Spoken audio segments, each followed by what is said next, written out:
So, a new Life is Strange game has been confirmed to be in the making. However, unfortunately, it has come with a little bit of controversy. If you've not been keeping up at all with Deck 9 or the Life is Strange community, a little while ago, say about a month or so ago at the time of recording this video, an article come out by IGN describing Deck 9 as a toxic workplace. Rebecca Valentine was the one that produced the article. She had spoken to former and current employees of Deck 9 Games in which they claimed that it was a toxic place to work. Here is the title of the article. I have blocked out the word because I just feel it's kind of a sensitive topic. However, it says, how hidden symbols were the tip of a toxic iceberg at Life is Strange developer Deck 9. So at the beginning of this article, it obviously confirms that it says, early last year, while working on the next entry in the Life is Strange franchise, a new Life is Strange game is in development. Although that is absolutely a great thing, just the nature of how we found out isn't so great. So if you don't know who Deck 9 are, Deck 9 are the current developers for the Life is Strange series. Previously, it was Dontnod who were responsible for the first Life is Strange and Life is Strange 2. The Life is Strange series is published by Square Enix. Although there are a few themes in this article which kind of highlight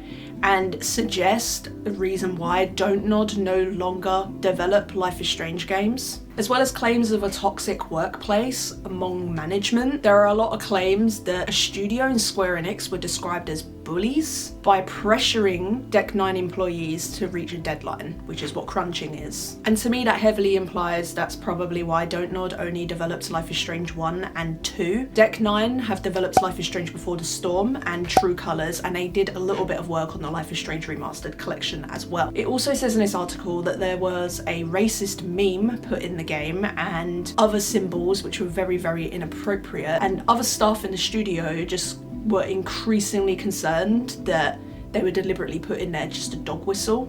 And the issue here is that management were aware and that other employees were making these complaints, but essentially they didn't really do anything. I'm pretty sure now they have decided to remove that imagery from the game because obviously it's not suitable, but the fact that that was left in for as long as it was and that employees were complaining about this and saying how inappropriate it was and how it did not have a place in a Life is Strange game, and the management team of Deck 9 were just like, I just feel like this is a bad time for this all to come out, because it feels to me that they are literally on the cusp of announcing a new Life is Strange title, and now all of this has come out about Deck 9 and their workplace. And although it says in this article that the developers of Life is Strange do love and believe in the series, many of them increasingly struggle to reconcile the values the game promote with the culture in which they are made.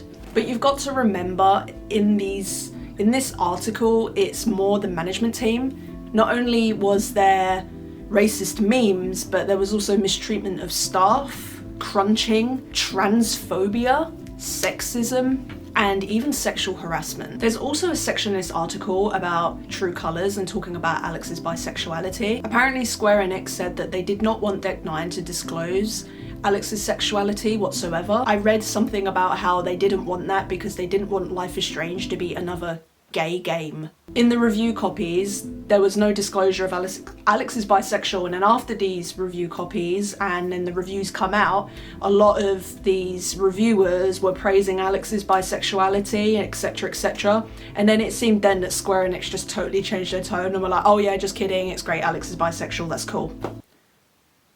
Another thing to add is the treatment of women in this studio. It says in an article that a lot of the women in the studio felt that they had to fight exceptionally hard for raises, promotions, that there was low pay, and that they were just treated as a marketing or a PR asset. Apparently, that is how higher ups spoke about them.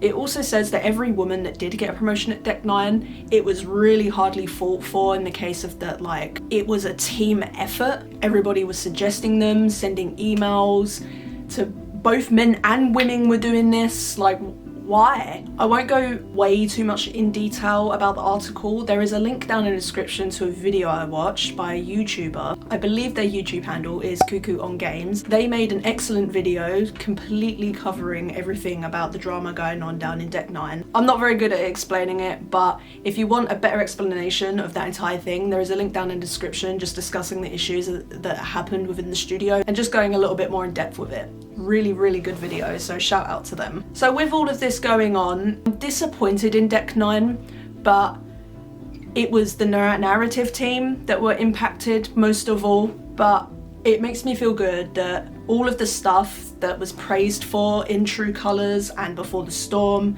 and other Life is Strange games responsible by Deck 9, it was hard fought for. You know, it was one person, a set of people, it wasn't the entire studio that had these awful views and values and were doing this disrespect. It was just something that appeared to me was going on through management, and it has just bled into the workplace and made it toxic. So if you are looking for clarity, please don't feel guilty playing these games. The people that were behind making these absolutely amazing characters, it was all fought for, and it is probably a lot of it is personal experience and their own personal stuff. So I think it's great. These people are amazing. There's a few bad eggs in the company. That doesn't make me hate Deck 9. You know, there are a lot of very talented people in that company. There are a few just shitty people in it. Hopefully they get dealt with accordingly and it doesn't affect the nature of the Life is Strange games. The things in those games were well fought for. So what does this mean for the future of the Life is Strange series? As well as these awful things going on within the Deck 9 workplace, there were also some layoffs made a couple months ago, I believe,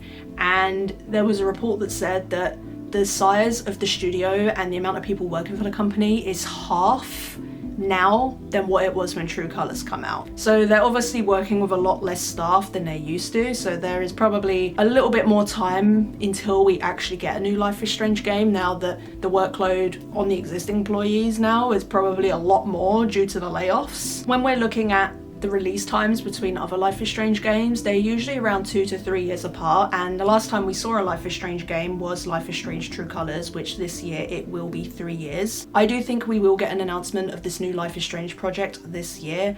Whether it will come out this year, I find to be quite unlikely because of the layoffs and the controversy surrounding the toxic workplace environment seemingly going over in Deck 9, as well as the layoffs. So it feels to me that the existing employees are probably putting in a lot more overtime to finish the project and to work on the project. However, at this current time, there has been no official announcement from Deck 9 and Square Enix that a new Life is Strange game is coming, so we can't speak too much about what isn't confirmed yet, but here is my speculation. Now, a lot of people obviously want a Life is Strange game about Max and Chloe.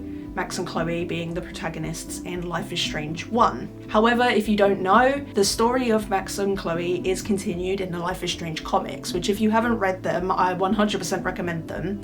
Essentially, they are a continuation on from the ending if you chose to sacrifice Arcadia Bay, and it just follows what Chloe and Max did after the storm. Whether it'll be about Alex and Steph, I also find to be quite unlikely, such as a story following on what happens after True Colours if you chose to leave Haven Springs with Steph. I also find that to be unlikely because there is also a book, I'm not sure if it's coming out now or it's already out, but I can't remember the title of it for the life of me. I'm such a good fan.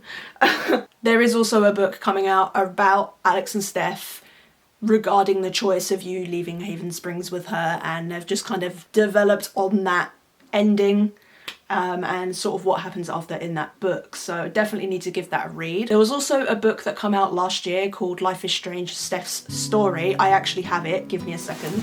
This came out last year, absolutely amazing read. I've only literally just read it. I found it in a shop in London and was like, oh my god, why have I left it so long? If you've not read this book, I 100% recommend it. It's basically a prequel to Life is Strange True Colours, and it's about Steph and what happens with Steph before the events of True Colours. So I 100% recommend this book, an amazing read.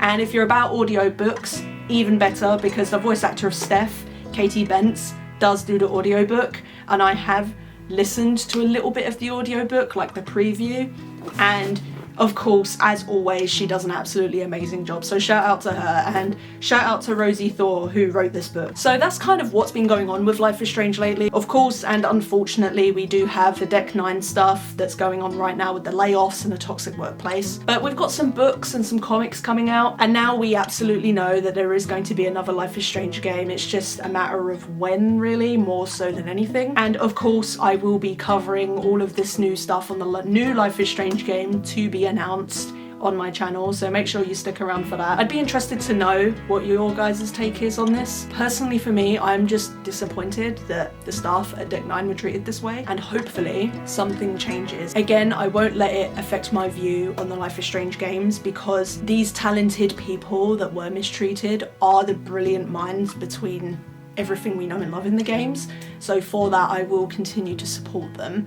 And again, as I said earlier, they fought hard for that. So I hope that that doesn't go unnoticed at all. And I'm sure they know that it doesn't in the Life is Strange and the queer community, because it means a lot to so many people. I'm gonna leave down in the description all of the links to the sources of the things I've spoken about, just so you can read about them a bit extra, because I know I'm not exactly the best at reporting on this stuff. I just wanted to be careful about what I say, because it is a very sensitive topic. You do have to handle these things with sensitivity. I do cover Life is Strange news, which is why I felt it was important to talk about this topic. I didn't want something as bad as this to go unnoticed, and I felt that it would be wrong to ignore these things going on. But again, hopefully it does get resolved. Thank you so much for watching the video, and I'll catch you guys in the next one. Goodbye and take care.